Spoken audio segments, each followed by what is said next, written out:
Capítulo 24. Supongo que mi relación con Juan Luis debió de resultar algo sorprendente para muchas personas, pero para mí es como si lo nuestro hubiera estado escrito en las estrellas desde el principio de los tiempos. Entre aquellos a los que la pareja resultaba del todo inaudita estaba, desde luego, yo. Se me hacía enormemente difícil imaginar a la mujer que tenía enfrente, con su simpatía radiante, sus aires mundanos y sus toneladas de frivolidad, manteniendo una relación sentimental sólida con un sobrio militar de alto grado que además le doblaba la edad. Comíamos pescado y bebíamos vino blanco en la terraza, mientras el aire del mar cercano hacía aletear los toldos de rayas azules y blancas sobre nuestras cabezas, trayendo olor a sal, litre y evocaciones tristes que yo me esforzaba por espantar, centrando mi atención en la conversación de Rosalinda. Parecía como si tuviera unas enormes ganas de hablar de su relación con el alto comisario, de compartir con alguien una versión de los hechos completa y personal, alejada de las murmuraciones tergiversadas que sabía que corrían de boca en boca por Tánger y Tetuán. ¿Pero por qué conmigo? ¿Con alguien a quien apenas conocía? A pesar de mi camuflaje de modista chic, nuestros orígenes no podían ser más dispares, y nuestro presente tampoco. Ella provenía de un mundo cosmopolita, acomodado y ocioso. Yo no era más que una trabajadora, hija de una humilde madre soltera y criada en un barrio castizo de Madrid. Ella vivía un romance apasionado con un mando destacado del ejército, que había provocado la guerra que asolaba mi país. Yo, entre tanto, trabajaba noche y día para salir sola adelante. Pero a pesar de todo, ella había decidido confiar en mí. Quizá porque pensó que aquella podría ser una manera de pagarme el favor del Delfos. Quizá porque estimó que al ser yo una mujer independiente y de su misma edad podría comprenderla mejor, o quizás simplemente porque se sentía sola y tenía una necesidad imperiosa de desahogarse con alguien, y ese alguien en aquel mediodía de verano y en aquella ciudad de la costa africana resulte ser yo. Antes de su muerte en aquel trágico accidente, Sanjurjo me había insistido en que una vez instalada en Tánger fuera a ver a su amigo Juan Luis Beckbeder a Tetuán. No paraba de referirse a nuestro encuentro en el Adlon de Berlín y a lo mucho que se alegraría él de verme again. Yo también, to tell you the truth, tenía interés de volver a encontrarme con él. Me había parecido un hombre fascinante, tan interesante, tan educado, tan caballero español. Así que cuando llevaba unos meses asentada, decidí que había llegado el momento de acercarme a la capital del protectorado a saludarle. Para entonces las cosas habían cambiado, obviously. Él ya no estaba en su cometido administrativo de asuntos indígenas, sino que ocupaba el puesto más alto de la alta comisaría, y hasta allí me encaminé en mi Austin 7. My God, ¿cómo olvidar aquel día? Llegué a Tetuán y lo primero que hice fue ir a ver al cónsul inglés, Monk Manson. ¿Le conoces? ¿Verdad? Yo le llamo Old Monkey, viejo mono. Es un hombre tan aburrido, poor thing. Aproveché que me estaba llevando en aquel momento la copa de vino a la boca para hacer un gesto impreciso. No conocía al tal Monk Manson, tan solo había oído alguna vez hablar de él a mis clientas, pero me negué a reconocerlo ante Rosalinda.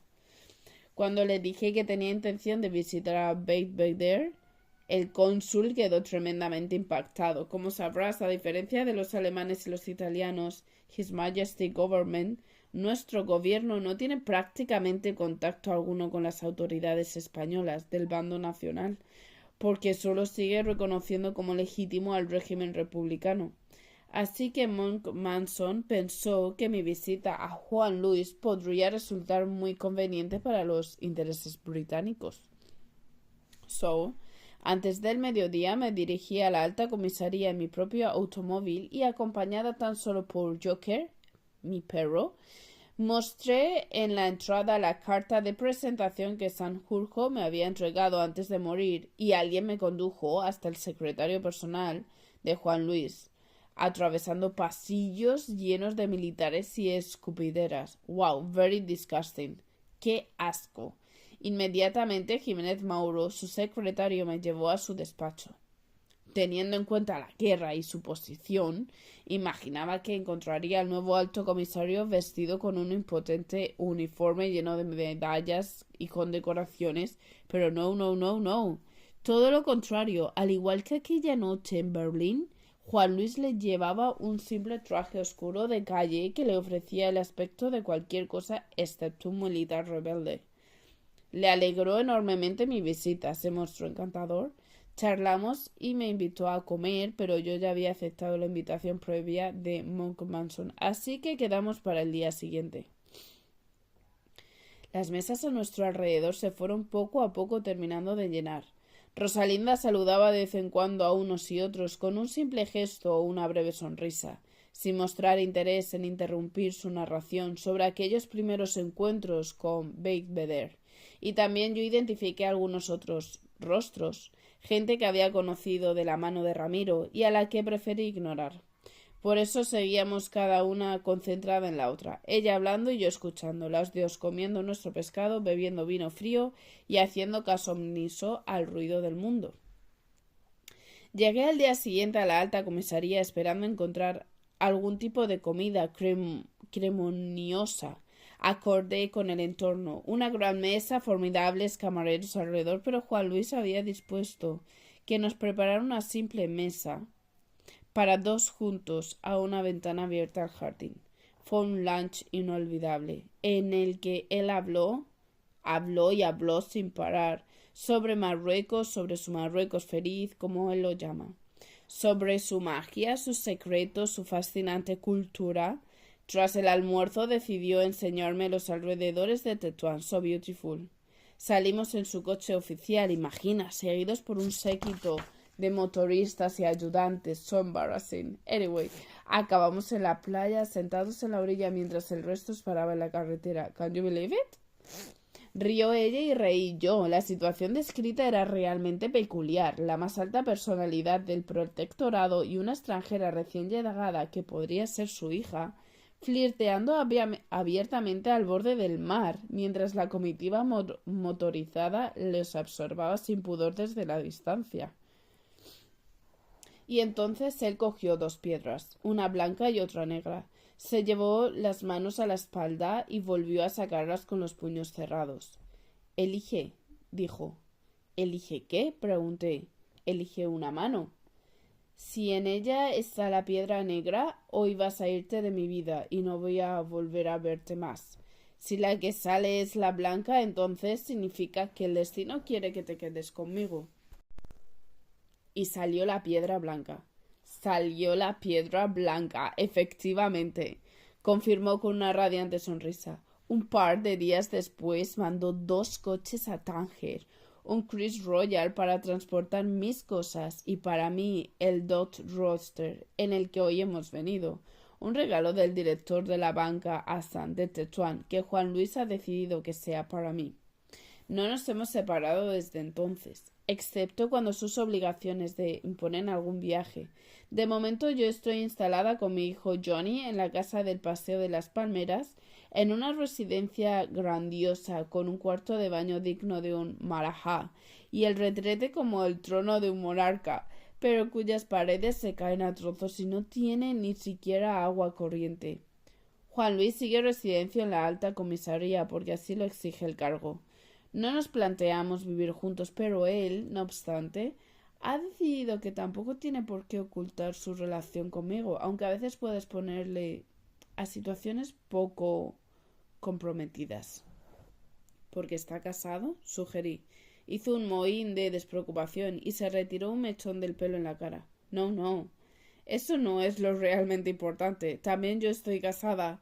Es solo asunto nuestro, our concern. Algo del todo personal. El problema es más de índole pública oficial, digamos. Hay quien piensa que una inglesa puede ejercer sobre él una influencia poco recomendable, y así nos lo hacen saber abiertamente. ¿Quién piensa así? Me hablaba con tanta confianza que sin ni siquiera pararme a sospecharlo me sentí legitimizada de manera natural para pedirle aclaraciones, cuando no alcanzaba a comprender del todo lo que ella me estaba contando. los miembros de la colonia nazi en el protectorado, Leckmann en Bernhard sobre todo, suponen que el alto comisario debería ser glorious pro-German en todas las facetas de su vida, 100% fiel a los alemanes, que solo quienes están ayudando a su causa en vuestra guerra. Aquellos que desde un principio accedieron a facilities, aviones y armamento. De hecho, Juan Luis estuvo al tanto del viaje que desde Tetuán realizaron en Alemania en aquellos primeros días para entrevistarse con Hitler en Beirut, donde asistía como cada año al festival wagneriano. Anyway, Hitler consultó con el almirante Canaris, recomendó que aceptara presa la ayuda solicitada y desde allí mismo dio el Fuller la orden de enviar a Marruecos español todo lo requerido. De no haberlo hecho, las tropas del ejército español en África no habrían podido cruzar el estrecho, así que esa ayuda germana fue crucial. Desde entonces, obviamente, las relaciones entre los dos ejércitos son muy estrechas, pero los nazis de Tetuán creen que mi creencia y el efecto que Juan Luis siente por mí pueden llevarle a adoptar una postura más pro-British y menos fiel a los alemanes. Recordé los comentarios de Félix al respecto del marido de Frau Langenheim y su compatriota Bernhardi. Sus referencias a aquella temprana ayuda militar que había gestionado en Alemania y que, al parecer, no solo no había cesado, sino que era cada vez más notoria en la península. Rememoré también la ansiedad de Rosalinda por causar una impresión impecable en aquel primer encuentro formal suyo con la comunidad germana del brazo de su amante, y entonces creí entender lo que ella me estaba contando. Pero minimicé su importancia e intenté tranquilizarla al respecto. Pero probablemente a ti todo eso no deba preocuparte demasiado. Él puede seguir leal a los alemanes estando a la vez contigo. Son dos cosas distintas, lo oficial y lo personal. Seguro que los que así piensan no tienen razón. Sí la tienen, claro que la tienen. No te entiendo. Desplazó con prisa la vista por la terraza semivacía. La conversación se había ido alargando tanto que apenas quedaban ya 2 o 3 mesas ocupadas. El viento había cesado. Los toldos apenas se movían. Varios camareros con chaquetilla blanca y tarbush, el gorro moruno de fieltro rojo, trabajaban en silencio sacudiendo al aire servilletas y manteles. Bajó entonces Rosalinda el tono de voz hasta convertirlo casi en un susurro que, a pesar de su escaso volumen, transmitía un incuestionable tono de determinación. Tienen razón en sus presuposiciones, porque yo, my dear, tengo la intención de hacer todo lo que esté en mi mano para que Juan Luis establezca relaciones cordiales con mis compatriotas. No puedo soportar la idea de que vuestra guerra termine favorablemente para el ejército nacional y que Alemania resulte ser la gran aliada del pueblo español y Gran Bretaña, en cambio, una potencia enemiga. Y voy a hacerlo por 2 razones. La primera, por simple patriotismo sentimental, porque quiero que la nación del hombre al que amo sea amiga de mi propio país. La segunda, however, es mucho más pragmática y objetiva. Los ingleses no nos fiamos de los nazis. Las cosas están empezando a ponerse feas. Tal vez sea un poco aventurado hablar de otra futura gran guerra europea, pero nunca se sabe. Y si eso llega a ocurrir, me gustaría que vuestro país estuviera a nuestro lado. A punto estuve de decirle abiertamente que nuestro pobre país no estaba en situación de plantearse ninguna guerra futura, que bastante desgracia tenía con la que ya estábamos viviendo. Aquella guerra nuestra, sin embargo, parecía resultarle a ella del todo ajena, a pesar de ser su amante un importante activo en uno de sus bandos. Opté por fin por seguirle el paso, por mantener la conversación centrada en un porvenir que tal vez no llegara nunca y no andar en la tragedia del presente. Mi día ya llevaba encima una buena dosis de amargura y preferí no entristecerlo aún más. ¿Y cómo piensas hacerlo? Pregunté tan solo.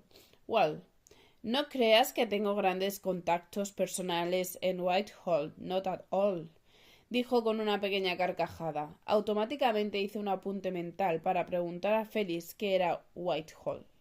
Pero mi expresión de atención concentrada no dejó entrever mi ignorancia. Ella prosiguió.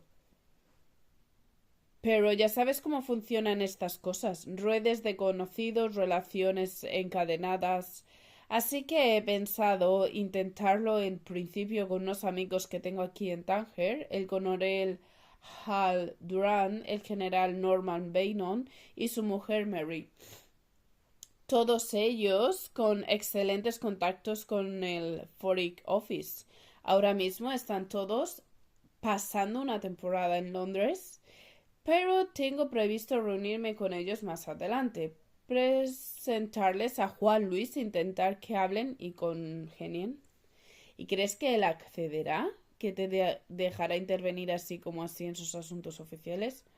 But of course, dear, por supuesto, afirmó sin el menor rastro de duda mientras con un airoso movimiento de cabeza se retiraba del ojo izquierdo una onda de su melena.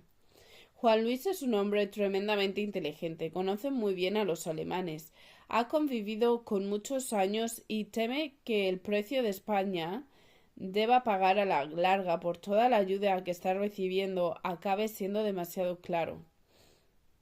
Además tiene un alto concepto de los ingleses porque jamás hemos perdido una guerra. Y, after all, él es un militar y para él estas cosas son muy importantes. Y sobre todo, my dear Sira, y esto es lo principal, Juan Luis me adora. Como él mismo se encarga de repetir a diario, por su rosa linda sería capaz de descender hasta el mismo infierno. Nos levantamos cuando las mesas de las terrazas estaban ya dispuestas para la cena, y las sombras de la tarde trepaban por las tapias.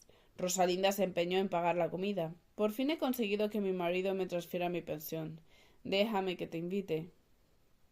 Caminamos sin prisa hasta su coche y aprendimos el camino de regreso hacia Tetuán, casi con tiempo justo para no traspasar el límite de las 12 horas concedidas por el comisario Vázquez.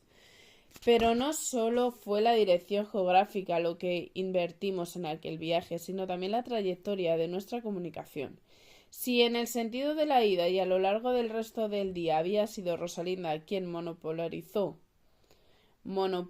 la conversación, en el de vuelta habría llegado el momento de trastocar los papeles. Debes pensar que soy inmensamente aburrida, centrada todo el tiempo en mí y mis cosas. Háblame de ti, tell me now. Cuéntame cómo te ha ido las gestiones que has hecho esta mañana. Mal, dije simplemente. ¿Mal? Sí, mal, muy mal. I'm sorry, really, lo siento. ¿Algo importante? Pude decirlo que no. En comparación con sus propias preocupaciones, mis problemas carecían de los ingredientes necesarios para despertar su interés. En ellos no había implicaciones militares de alto rango, cónsules o ministros, no había intereses políticos, ni cuestiones de Estado o presagios de grandes guerras europeas, ni nada remotadamente relacionado con las sofisticadas turbulencias en las que ella se movía.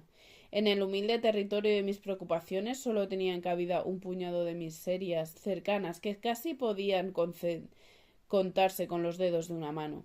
Un amor traicionado, una deuda por pagar y un agente de hotel poco comprensivo. A diario faenar para levantar un negocio, una patria llena de sangre a la que no podía volver y la añoranza de una madre ausente. Pude decirle que no, que mis pequeñas tragedias no eran importantes. Pude callarme sin asuntos, mantenerlos escondidos para compartirlos tan solo con la oscuridad de mi casa vacía. Pude, sí, pero no lo hice. La verdad es que se trataba de algo muy importante para mí. Quiero sacar a mi madre de Madrid y traerla a Marruecos, pero necesito para ello una elevada cantidad de dinero de la que no dispongo y porque antes tengo que destinar mis ahorros a realizar otro pago urgente. Esta mañana he intentado posponer ese pago, pero no lo he conseguido. Así que de momento me temo que la cuestión de mi madre va a resultar imposible, y lo peor es que, según dicen, cada vez va siendo más difícil moverse de una zona a otra. ¿Estás sola en Madrid? Preguntó con gesto de apariencia preocupado. Sí, sola, absolutamente sola. No tiene a nadie más que a mí. ¿Y tu padre? Mi padre, bueno, es una historia larga. El caso es que no están juntos. Oh, cuánto lo siento, Silva querida. Debe de ser muy duro para ti saber que ella está en zona roja, expuesta a cualquier cosa entre toda esa gente. La miré con tristeza. Como hacerle comprender lo que ella no entendía, como meter en aquella hermosa cabeza de ondas rubias la trágica realidad de lo que en mi país estaba pasando. Esa gente es su gente, Rosalinda. Mi madre está con los suyos, en su casa, en su barrio, entre sus vecinos. Ella pertenece a ese mundo, al pueblo de Madrid. Si quiero traerla conmigo a Tetuán, no es porque tema por lo que pueda sucederle allí, sino porque es lo único que tengo en esta vida, y cada día que pasa se me hace más cuesta arriba no saber nada de ella. No he recibido noticias suyas desde hace un año. No tengo la menor idea de cómo está, no sé cómo se mantiene, ni de qué vive, ni cómo soporta la guerra. Como un globo al ser pinchado, toda aquella frase de mi fascinante pasado se desintegró en el aire en apenas un segundo, y lo más curioso fue que me dio exactamente igual. Pero me habían dicho que tu familia era. No la dejé hablar. Ella había sido sincera conmigo y me había expuesto su historia sin tapujos. Había llegado el momento de que yo hiciera lo mismo. Tal vez no le gustara la versión de mi vida que iba a contarle. Quizá pensara que era un poco glamurosa comparada con las aventuras a las que ella estaba acostumbrada. Posiblemente decidiera que a partir de aquel momento nunca más iba a compartir Big Jeans conmigo ni a ofrecerme viajes a Tánger en su Dodge descapotable. Pero no pude resistirme a narrarle con detalle mi verdad. Al fin y al cabo, era la única que tenía. Mi familia somos mi madre y yo. Las dos somos modistas, simples modistas sin más patrimonio que nuestras manos. Mi padre nunca ha tenido relación con nosotras desde que nací. Él pertenece a otra clase, a otro mundo, tiene dinero, empresas, contactos, una mujer a la que no quiere y dos hijos con los que no se entiende. Eso es lo que tiene o lo que tenía, no lo sé. La primera y última vez que le vi aún no había empezado la guerra y ya presentía que le iban a matar. Y mi prometido, ese novio atractivo y emprendedor que supuestamente está en la Argentina gestionando empresas y resolviendo asuntos financieros, no existe. Es cierto que hubo un hombre con el que mantuve una relación y puede que ahora ande en aquel país metido en negocios, pero ya no tiene nada que ver conmigo, no es más que un ser indeseable, que me partió el corazón y me robó todo lo que tenía. Prefiero no hablar de él, esa es mi vida, Rosalinda, muy distinta a la tuya, ya ves. Como réplica a mi confesión, articuló una parrafada en inglés en la que solo atiné a captar la palabra morroco. No he entendido nada, dije confusa. Retornó el español. He dicho que quién demonios importa de dónde vienes cuando eres la mejor modista de todo Marruecos. Y respecto a lo de tu madre, bueno, como decir los españoles, Dios aprieta pero no ahoga. Ya verás cómo todo termina resolviéndose.